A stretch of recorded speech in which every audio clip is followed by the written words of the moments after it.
Catastrophic thinking and rumination you use today might be a sign of your toxic stress response from childhood. I will explain. As a survivor of toxic home, you might be stuck with this unhelpful thinking pattern called catastrophizing or catastrophic thinking, which developed as a reaction to stress that you experienced in your childhood. Catastrophizing comes with a sense of impending end of the world in your thinking. And you use it in many areas of your life, in relationships, at work, with children. Catastrophizing, you believe something is much worse than it actually is. And you apply it to past, present, or future situations. You replay horrible scenarios and ruminate. So your thoughts go round and round in your head and there is no stop to it. So why it happens if you survived toxic home as a child? When you were a child, things were unpredictable in your home and you were used to worrying.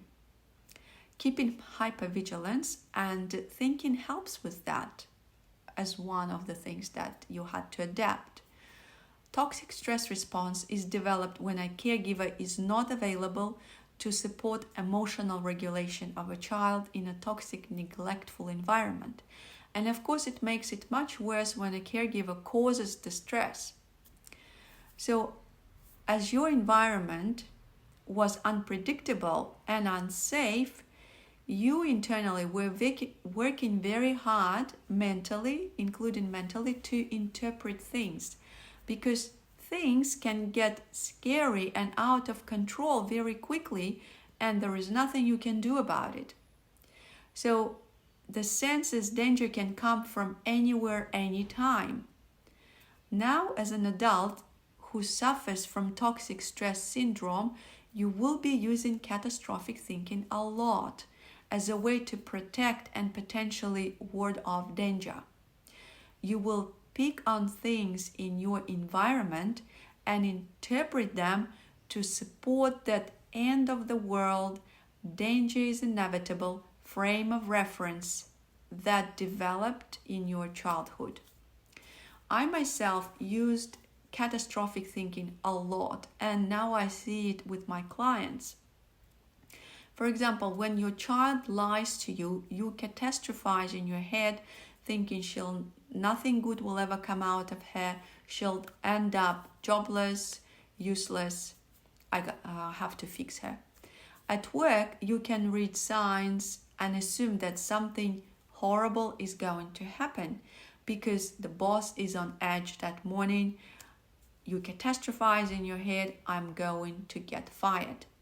So basically one thing leads to another, you see one sign, then another sign, you interpret them, and you start spiraling in your thinking.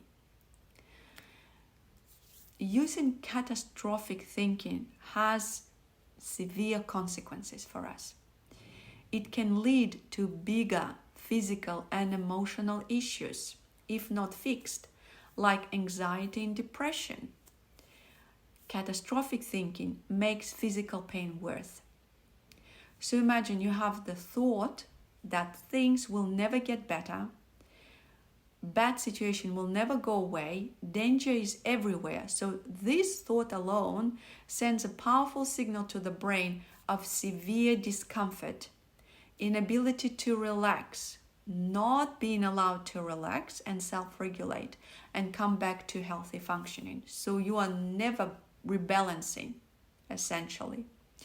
So you live with the general sense that pain, both emotional and physical, is long, intense, and will never go away. So if your toxic stress response from childhood is the source of your catastrophic thinking, it's possible to break the cycle. One thing I can suggest you can start doing immediately is be aware that you might be using this unhelpful thinking pattern as a way to cope with internal stress and overwhelm. And you learn to do it since childhood. If you catch yourself thinking the next thing is the end of the world type of thing, like I'm going to die, I'm going to end up hurt, check if there is any evidence for that. Now, having said that, I am keenly aware, and having worked with my own catastrophic thinking and my own toxic stress response and that of my many clients, I am keenly aware that it can be extremely difficult for toxic stress sufferers to control patterns of behavior, break the cycles independently. Because here's the thing, there was no learning for them how to de-stress. A child cannot stop stress. They need support in order to learn that. And also this toxic stress has been there for a long time and in a way changed our brain chemistry. It hardwired those adaptive protective reactions, including catastrophic thinking. If you have any questions, I'm here to support you. Send me comments or questions.